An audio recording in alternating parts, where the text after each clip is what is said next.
This channel is part of the History Hit network. Stick around to find out more.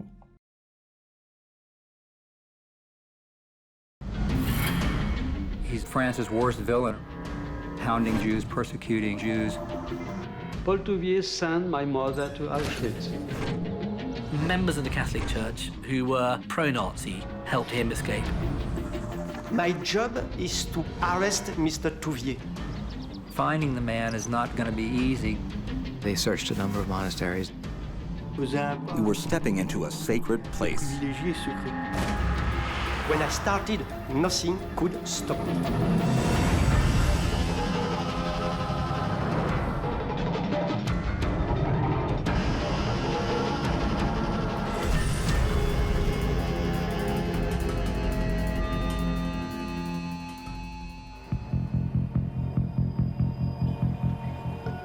World War II has been over for 43 years.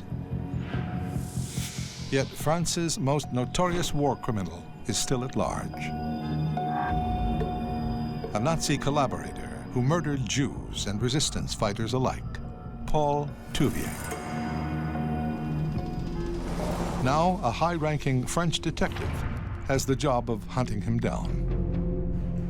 It was in March 1988 when a magistrate of the Paris court gave me the Touvier case.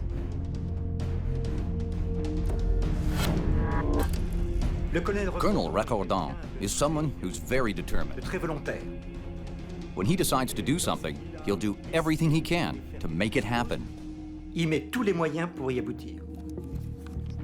Over the years, the French National Police have tried and failed to bring the war criminal to justice. But Colonel Jean-Louis Recordon has a hard-won reputation as a tough and skilled investigator. His latest mission is top secret. For roughly 40 years, Touvier was hidden somewhere and nobody was able to arrest him.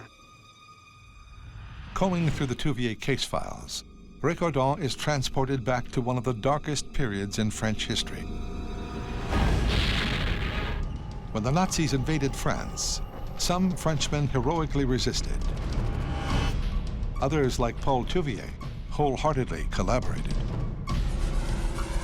He worked with the Germans during the war. In fact, they joined with German units to actually fight against the resistance. As one of the leaders of a pro-Nazi paramilitary force, Touvier's job was hunting down enemies of the state. Touvier selected 7 people, and he said himself it was because they were Jewish. They were stood up against the wall and shot. Simple as that. He's France's worst villain. Even in the 1980s, there are people in high places who collaborated with the Nazis. People who are sympathetic to Paul Touvier. I was concerned about potential leaks because I was fully aware about the fact that in the French administration, but not only in the French administration, in the French society, Touvier had supporters.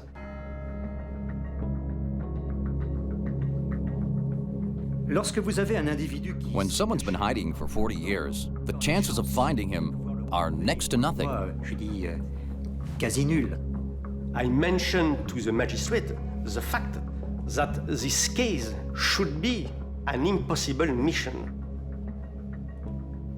But when I started, nothing could stop me. For this mission impossible, Colonel Recordon teams up with seasoned investigator Dominique Bélanger. When I received the Paul Touvier file, I knew it was very sensitive. Our division only dealt with very sensitive cases. It was a secret investigation. I was fully blind, I would say. I have no information about his current physical appearance, of course. The problem with searching for Paul Touvier was that we didn't even know if he was alive. Touvier faked his own death because at some point he had put a notice in the newspaper Paul Touvier is dead. Paul Touvier est mort. But since there was no proof of his death, we continued with the investigation. Continuer à faire une enquête. History Hit is a streaming platform that is just for history fans, with fantastic documentaries covering fascinating figures and moments in history from all over the world, from touring the fearsome Nazi seawall fortifications to the sinking of the Bismarck. History Hit has hundreds of documentaries with access to some of the world's best military historians. And it's not just documentaries either. We have a network of incredible history podcasts bringing you new episodes every day. Sign up now for a 14-day free trial, and War Stories fans get 50% off their first 3 months. Just be sure to use the code WARSTORIES at checkout. I started to define the Touvier networks, his relatives, his supporters, and all people mentioning in the dossier. And I was interested by one fact. I noticed several times the influence of the Catholic Church.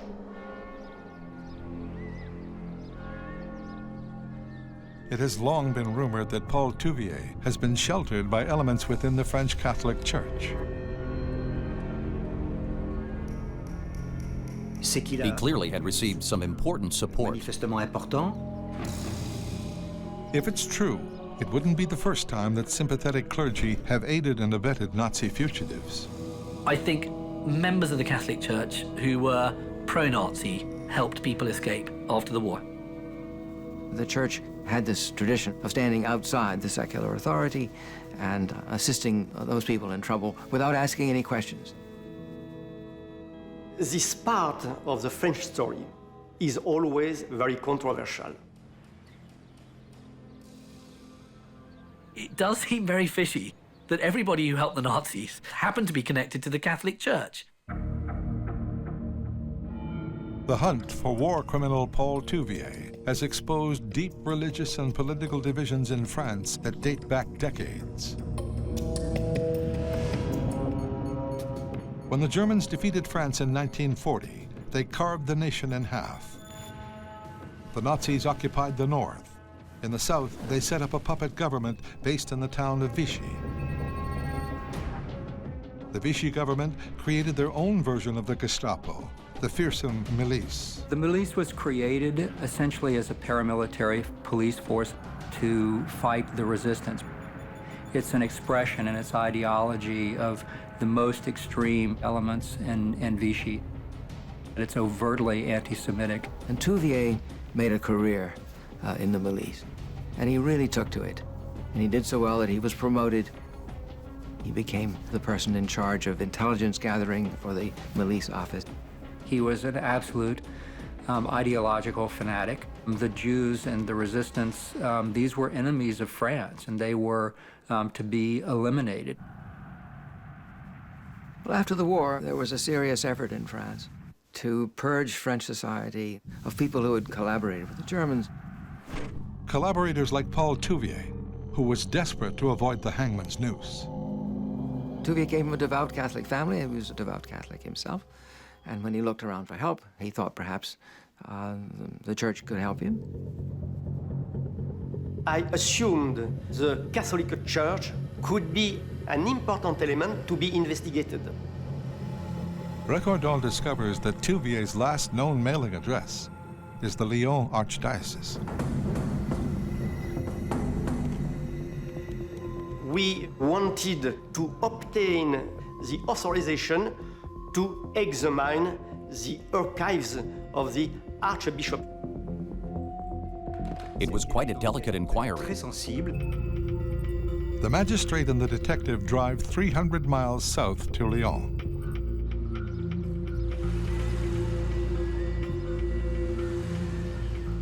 They decide the magistrate will meet with the Archbishop alone to gain his trust.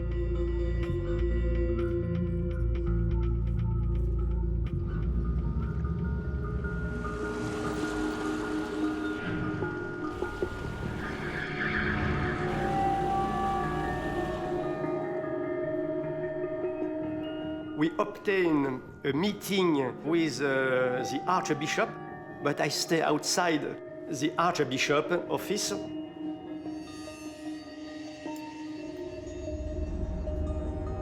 I was very anxious. It was sensitive.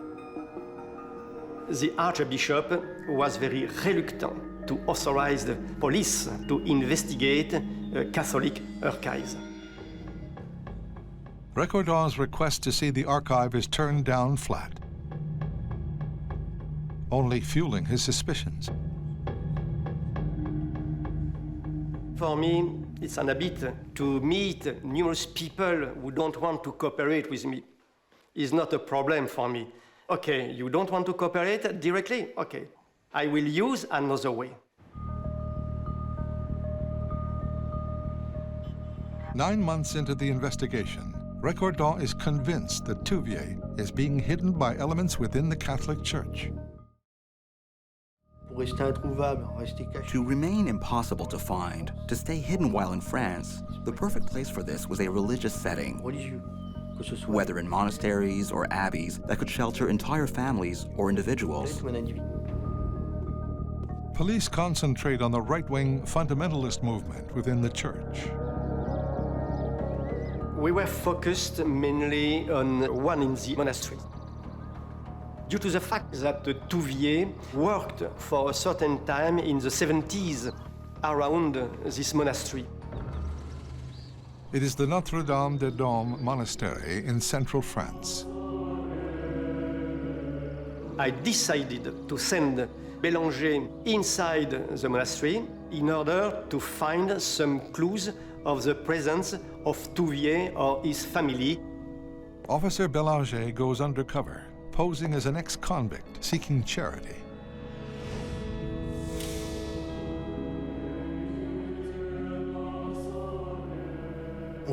We were stepping into a privileged, secretive place. It's another world, cloistered and also protected.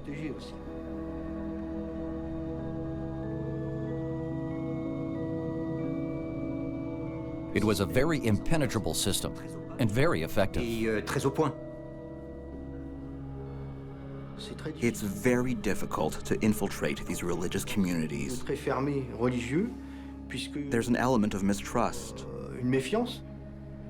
Very few lay people gain access.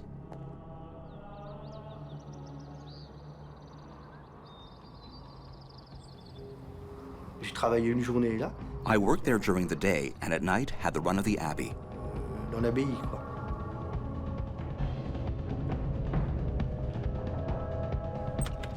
Bélanger searches for clues.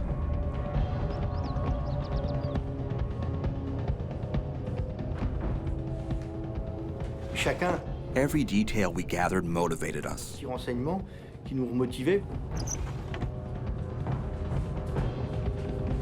But the undercover operation yields little.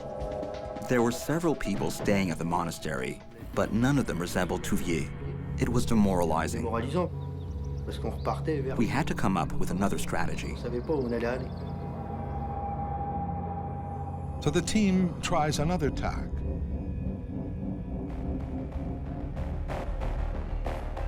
They tap the phones of a number of fundamentalist religious communities. We had created a network of phone taps in every place where Paul Touvier could have been called. Paul Touvier aurait pu être appelé, en fait.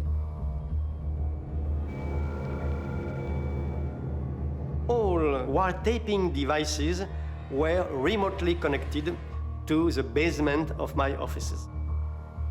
When you do phone taps, you hear many different voices. But when you listen to the same people constantly, you start to recognize voices. You know how they speak, what they're talking about, and who's there. That's the technique of phone tapping.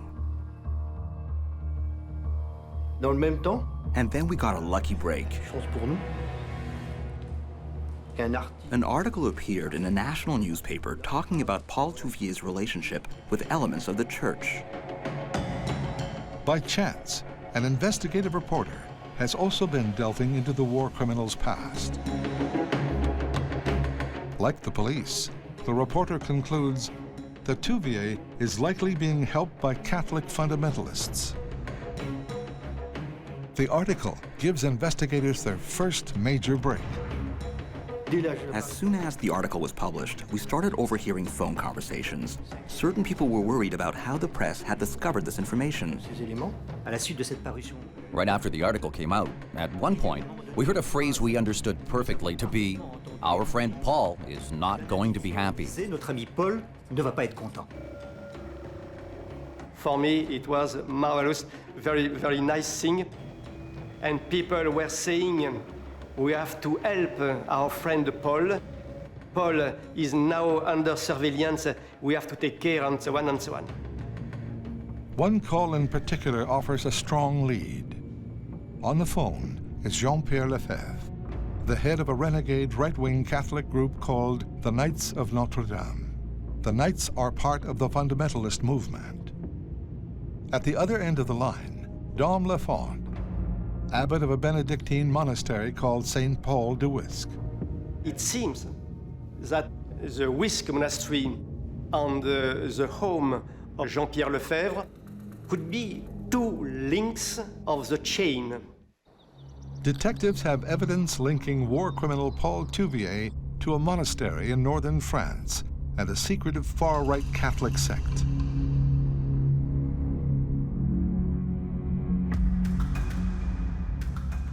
I decided, with the agreement of the magistrate, to launch the operation. I sent two different teams, one in Wisque in order to make an investigation in the monastery, and the other team to the home of Jean-Pierre Lefebvre. The manhunt intensifies. Belanger arrives at the Wisque monastery, armed with a search warrant.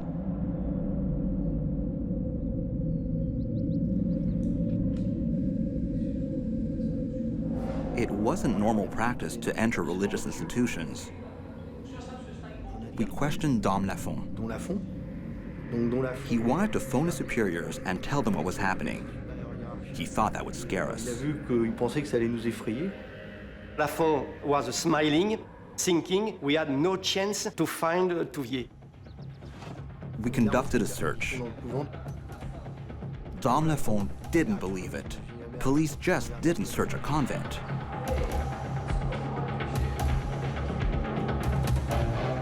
Belanger grills the abbot, but Lafond insists he knows nothing of the war criminal.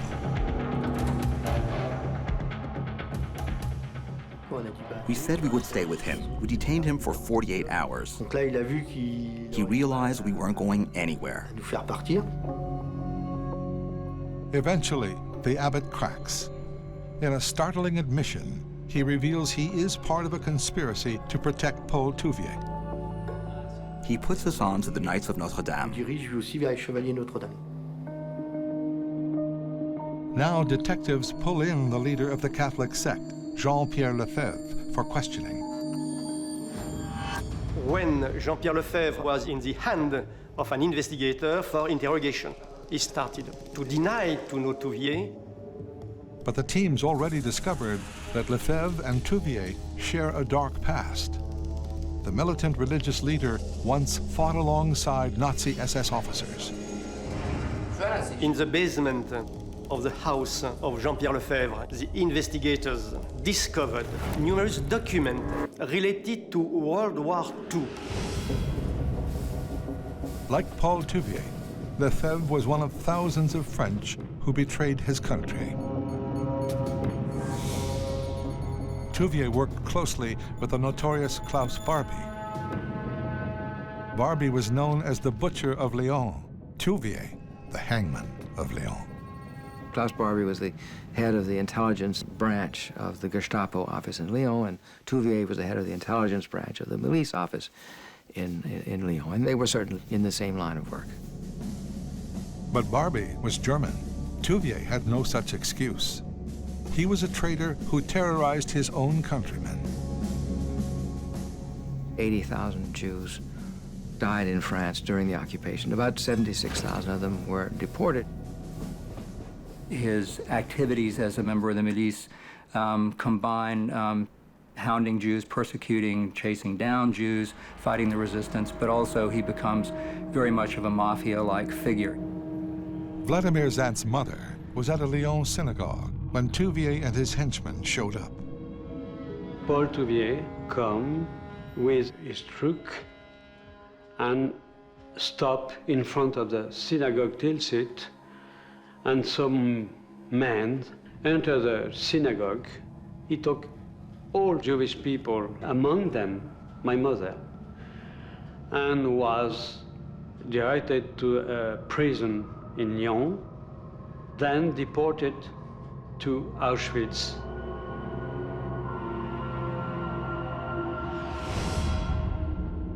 It is crimes like this that have led detectives to question the leader of the Knights of Notre Dame about Paul Touvier.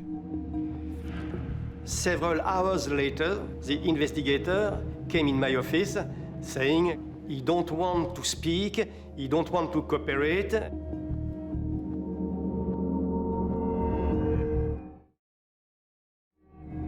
It's why I decided to join the interrogation. Recordon tries a ruse to get his witness to open up. I made a remark saying there is other hunters who are on the track of Paul Touvier, and these people are going to work for their own interest and are very ill-intentioned regarding Paul Touvier. When I said this, Lefebvre looked at me carefully. Wiesenthal, Klarsfeld, I shrugged the shoulders. It could be. He hopes Lefebvre will think it's safer to turn Touvier over to police than to risk Nazi hunters like the Klarsfelds or Simon Wiesenthal getting hold of him. And I said, if something wrong happened to Touvier and his family, you will be responsible. The ploy works. The former SS officer admits the Knights of Notre Dame have been funneling money to the war criminal. Lefebvre told me that each month he sent 3,000 French francs, roughly $600 US, to women located in Paris. Paul Touvier's flight from justice has been more than 40 years in the making. After the war, he was convicted in absentia of treason and war crimes. Touvier, it manages to stay in hiding and to survive until the 20-year statute of limitations runs out on the charges against him. What he wanted was to be able to inherit and to move back into his father's home. Move in with his wife and children, lead a normal life, if you will. While the charges against Touvier had expired, he was still banned from owning property in his hometown. He was keen to reclaim his property and his reputation. The only way he could get an inheritance when his dad died was to get a presidential pardon from President Pompidou. In the 1960s and 70s, Touvier still had friends high in the French government and clergy. After a long and vigorous campaign by a sympathetic bishop, in November 1971, he received his pardon. When President Pompidou pardoned him of his last remaining charges, it backfired. Protests erupted across France. Famous Nazi hunters Serge and Beata Klarsfeld spearheaded the demonstrations. The reaction of the world of the resistance was impressive, many protests. There was outrage that, first of all, that these crimes had essentially gone unpunished after all. Regardless of the legal questions, I mean, this man was a murderer, unquestionably a murderer. We protested immediately, and we invaded even the house of Touvier. Touvier was under siege. Desperate, he agreed to do a television interview in disguise to defend his war record. But what could I have done? What? Faced with the Germans, who were the masters of the country. But his victims weren't fooled. They filed lawsuits against Touvier. As a result, he was now charged with crimes against humanity, charges which hold no statute of limitation. Touvier goes from being a man who looks like he's going to slide back into kind of a comfortable anonymity and live in his family home to a celebrity of the worst kind. And then he's forced to go into hiding again. It's these charges of crimes against humanity that have led Recordon and his men to pursue Paul Touvier. Now, the detectives follow the money trail to Paris and the elderly secretary of a Catholic charity. Nous avons pu comprendre que We confirmed that there was a network set up to collect money. pour une collecte d'argent. The money was passed on to Touvier through a woman named Geneviève Penou. Recordon pays a visit to Penou to question her about the money. I explained to this woman the purpose of my investigation, but she answered she don't want to help. I was amazed by this kind of answer.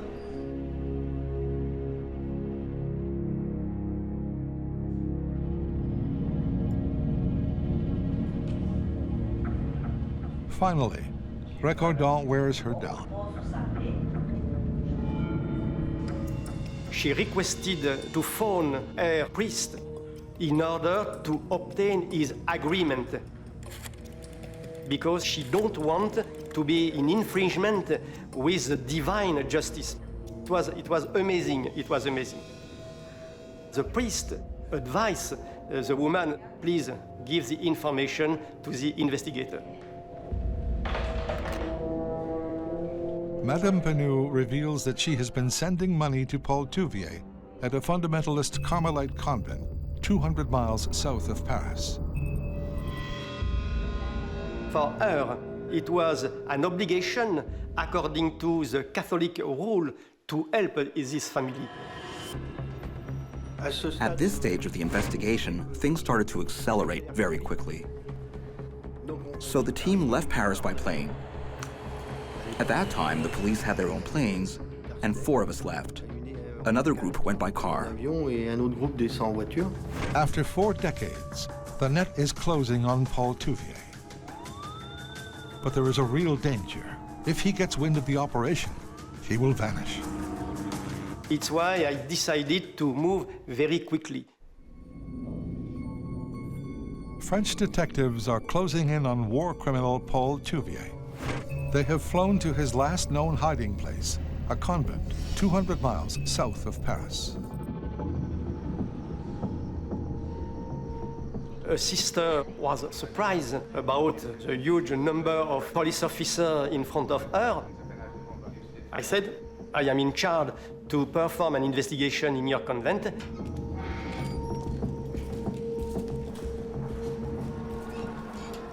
Donc on rencontre la mère supérieure. We met the Mother Superior and the abbot. We told them why we were there. We had to conduct a Je search. suis chargé de la perquisition. The team questions the nuns, while Recordon confronts the abbot. And I started to interrogate this priest. Touvier, I don't know Touvier. Donc il y a une petite église. There was a small chapel, behind some buildings and garages. De garage. I was at the entrance discussing with the priest when one of my investigators came to me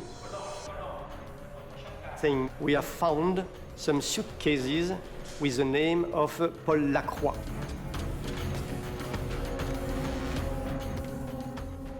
Dans le bâtiment. In one building, we found some cases labeled with a name that we recognized as one of Paul Touvier's aliases. Dessus qu'on reconnaît comme un des pseudonymes utilisés par Paul Touvier. Et là, We opened the cases and discovered Paul Touvier's past. tout le passé historique de Paul Touvier. And the first thing we saw was the Iron Cross. I look at the priest. You don't know Touvier?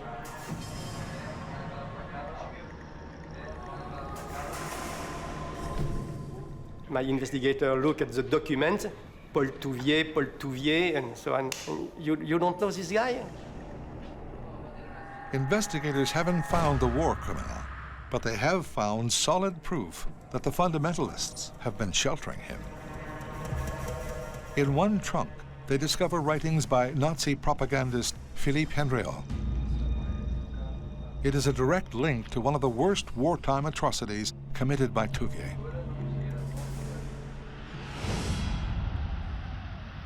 Philippe Henriot was the Minister of Propaganda under Vichy, and he was a hero of the milice. Philippe Henriot was an extremely effective radio commentator. He was doing quite a lot of damage to the Allied cause. He was really getting somewhere with these radio broadcasts. The resistance assassinated him on the 28th of June. And throughout France, miliciens groups and other supporters of Vichy decided to exact vengeance. The account that finally emerges is that he rounded up a number of Jews, and then he took 7 of these and took them out early in the morning at the end of June 1944, and lined them up against the cemetery wall and shot them, and left the bodies as examples for people to see. Paul Touvier must have been living there, but left very quickly. There were current photos of him with his children, his wife. This was our treasure. We had a photo. That was important because the most recent photo we had was from 1973. We questioned the abbot. He said he didn't know anything. I say, you have to respect the French law. Now, where is Paul Touvier? The Mother Superior takes matters into her own hands. Mother Superior asked the abbot to swear on the cross that he didn't know anything. He was trapped. Mother Superior really shook him up. She made him admit that he knew where Paul Touvier was. He said to me, Touvier, for 2 weeks, is at the Saint-Joseph Monastery in Nice.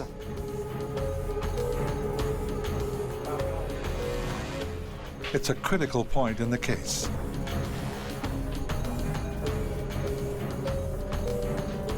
But Nice is 500 miles south on the Mediterranean coast. There is no time to lose. It was 11 p.m. Due to the fact that my team was very tired and more tired than me, I decided to take the wheel and to drive myself until Nice. Nothing could stop my investigation. French detectives drive through the night. They're heading for a monastery in Nice. After more than a year, the hunt for war criminal Paul Touvier is entering the endgame.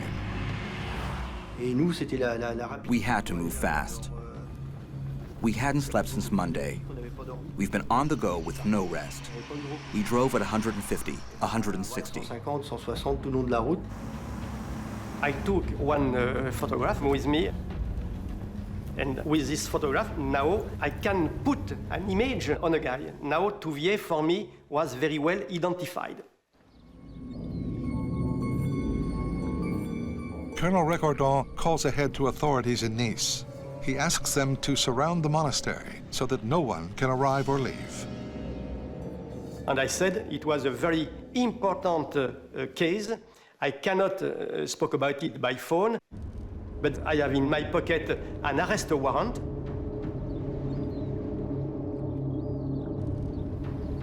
At dawn, we arrived on the outskirts of Nice.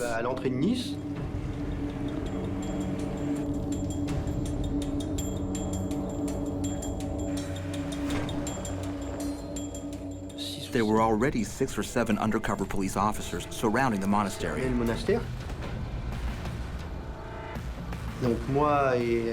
Recordon told my colleague and I to go around back so we could enter from the rear and the front at the same time.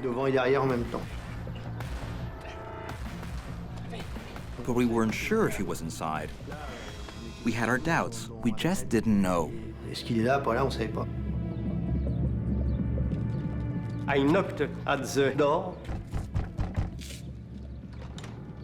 and a priest opened the door. He was surprised, and I suppose a little bit terrified. The panicked priest tries to keep the investigators out. I had placed my foot in the door, and violently I opened the door. In the meantime, we were in the courtyard, broke down a door, and met up with Recordon. 4 of us were inside, but there was only one central staircase. And my investigators rushed in the staircase. I grasped the sleeve of the priest, and together we climbed the staircase. At the top of the stairs, there were 2 corridors. Recordon went left with one colleague, and I went right with another.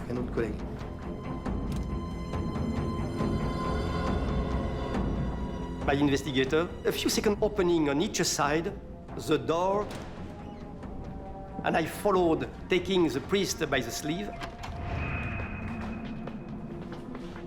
And at this stage, my heart was bumping quickly. And near the end of the corridor, I noticed an investigator stand still in the frame of the door. And in the middle of the room, I saw Paul Touvier. After more than 4 decades on the run, Nazi collaborator Paul Touvier is cornered.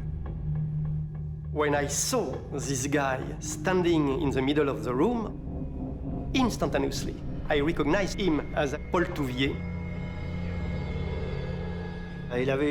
Paul Touvier had a distinctive look. He had piercing blue eyes. I remembered war films with blue-eyed Nazis, and that shook me up. A few seconds later, a wife came, followed by her son and her daughter, crying. And Touvier, brusquely, nastily, ordered them, "Shut up, go back to your rooms." What they did without a word. And I recognized the guy in charge of the intelligence service of the milice when he spoke to the resistant, to the Jew. I think it was the same guy, the bad guy, very bad guy. As for his children, it was sad. They were 35 or 36 years old, and they'd never had a life. They had always lived in a monastery or abbey. Colonel Recordon called me to tell me that Paul Touvier had been arrested.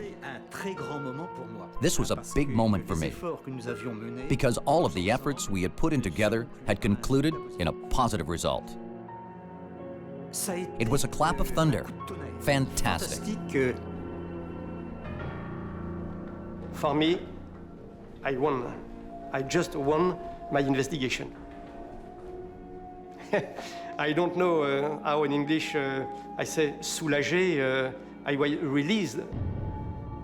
After the Touvier arrest, I have a thought concerning the poor people in the concentration camps. And I thought, now is the justice time.